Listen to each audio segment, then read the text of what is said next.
Hey there everyone, it's Christy, and I said that when I had stuff to talk about when it came to the Republican primary race that I would make a video, so I'm making a video.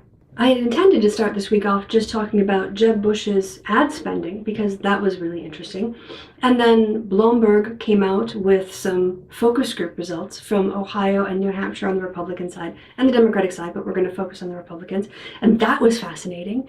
And then there was more reporting on fundraising and who did well and didn't do well in the fundraising quarter that's just gone. And then, of course, the GOP House just had a complete meltdown on Friday or Thursday or Friday. So I have decided I'm going to try to chop this up into segments because you might not be interested in watching the whole video and it might go on for a long period of time. So what I'm going to do is kind of a secular talk setup where I'm going to go ahead and do everything and then I'm going to chop it up into segments and then put each of the segments out and link so that you guys can watch all of it. But in case you're not interested in everything, you can dip in and out of what you like. So to give you a little bit of an overview, the topics that we're going to be covering in this week's, wrap up is Jeb's big spending and how he's trying to get himself back into the race. Then we're going to look at focus groups. Actually, we might also talk about Marco Rubio's spending there too, because it's of interest and kind of related.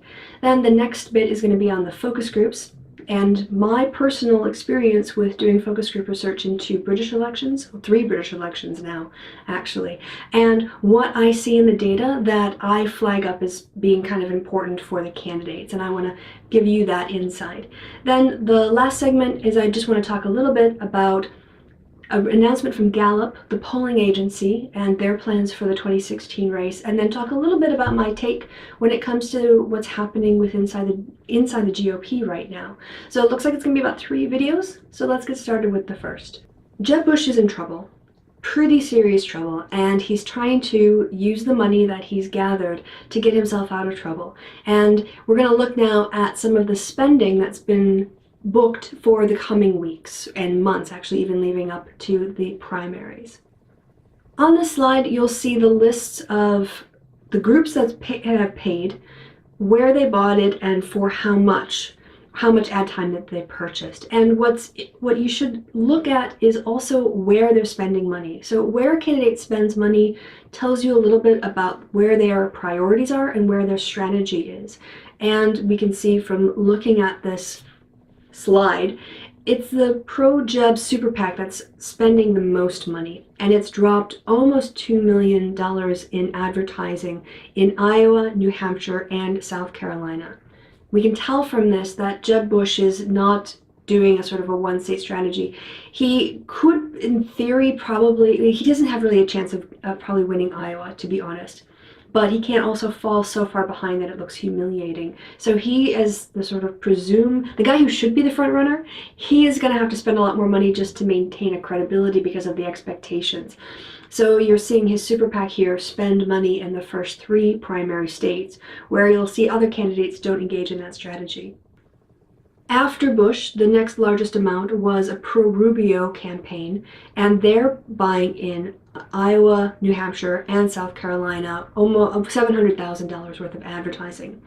Again, these first 2 groups are super PACs, so or 501c4s. They're not the campaigns themselves.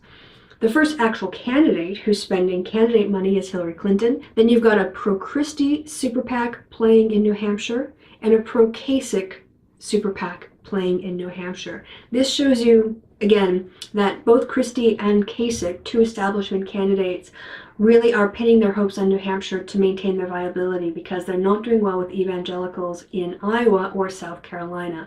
And so they need to get that sort of, northeastern Republican vote to maintain their viability. And they're both playing for the same spot on the voting ticket. They're basically trying to occupy the same space, but Kasich, up until now, had been doing it more successfully, although his numbers are fading now that his advertising has stopped going on the air.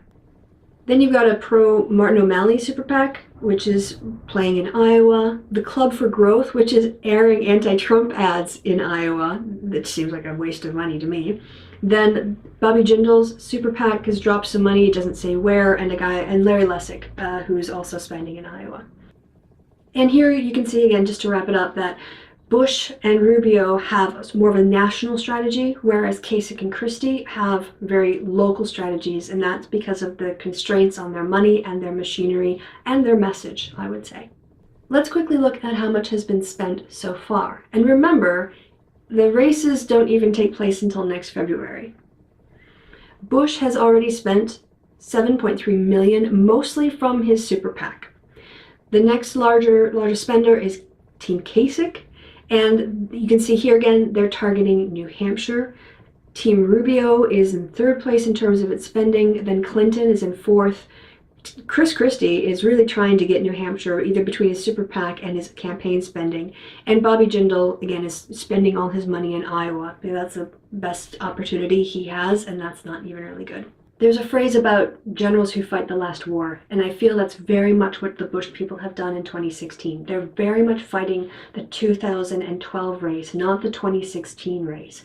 And of course they couldn't know this, I'm not criticizing for them, I'm just using it to point out how different it is. So last time, what really made the difference for any candidate, like Newt Gingrich or Herman Cain, Mitt Romney, was money, having access to money and dominating the ability, to get out and do spending, to remain viable. Because again, as we saw in some of the videos I've watched, each candidate, whether it was Santorum or Bachmann or Cain or Gingrich or Perry, each had their sort of flash in the pan moment.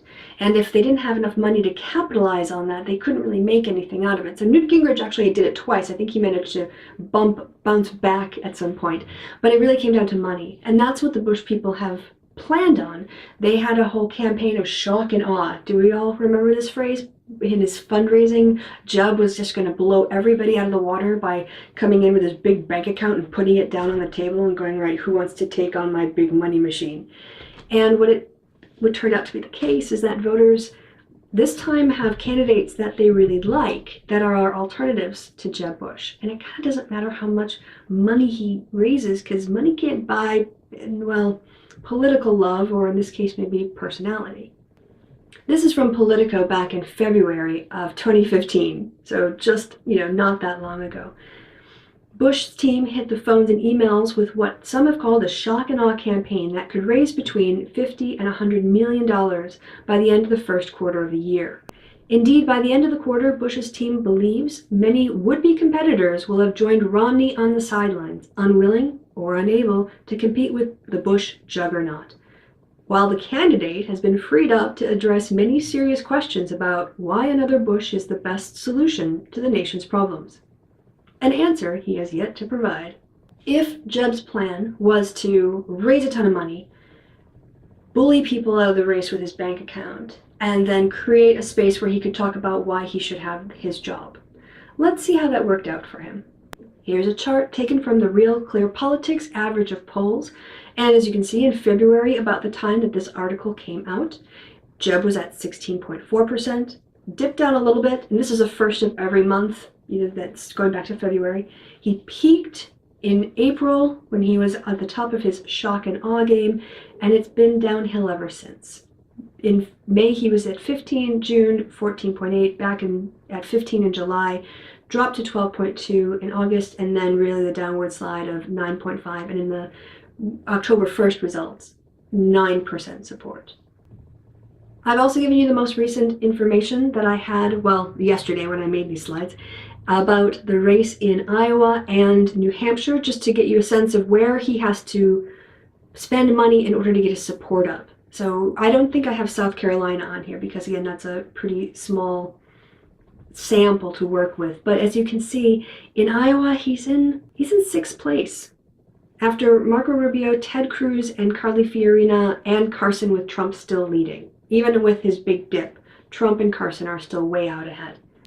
In New Hampshire, pretty much the same story. You've got Bush doing a little bit better. He's back in fourth place, but he's in a statistical dead heat with Kasich and Rubio, and all of the outsiders are ahead of him.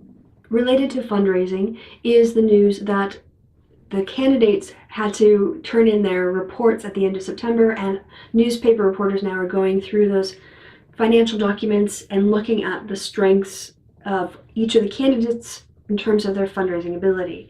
And in a previous video, I think Who Supports Trump Everybody video, I mentioned Jeb's weakness as a candidate and the fact that I thought it was creating an opening for Marco Rubio, but was concerned that Marco might not have the experience, the networks, the support system that could really capitalize on an opportunity like this.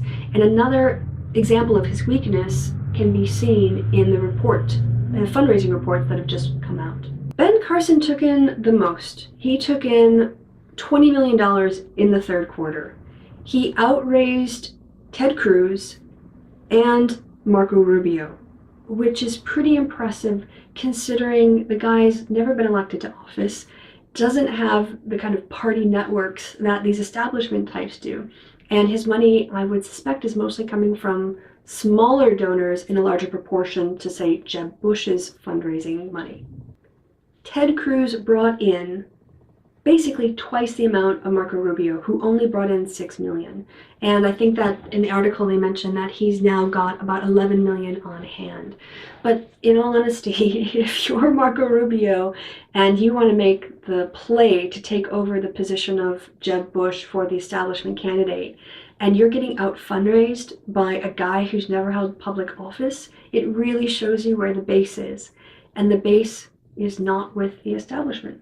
That's going to wrap it up for this video. If you're interested and want to hear more, the next topic I'm going to speak on is going to be the focus groups that were conducted by Mark Halpern and John Heilman, and I'm going to look at their data and triangulate it with my experience doing electoral focus group research in Britain and the importance of leadership, personality, and trustworthiness when it comes to people's reaction to candidates. I will also be doing a video on Gallup's decision to not do polling for the 2016 race and my assessment of the GOP civil war that flared up again in the House. So until the next time we see each other, I've been Christy, you've been awesome. Catch you later. Bye.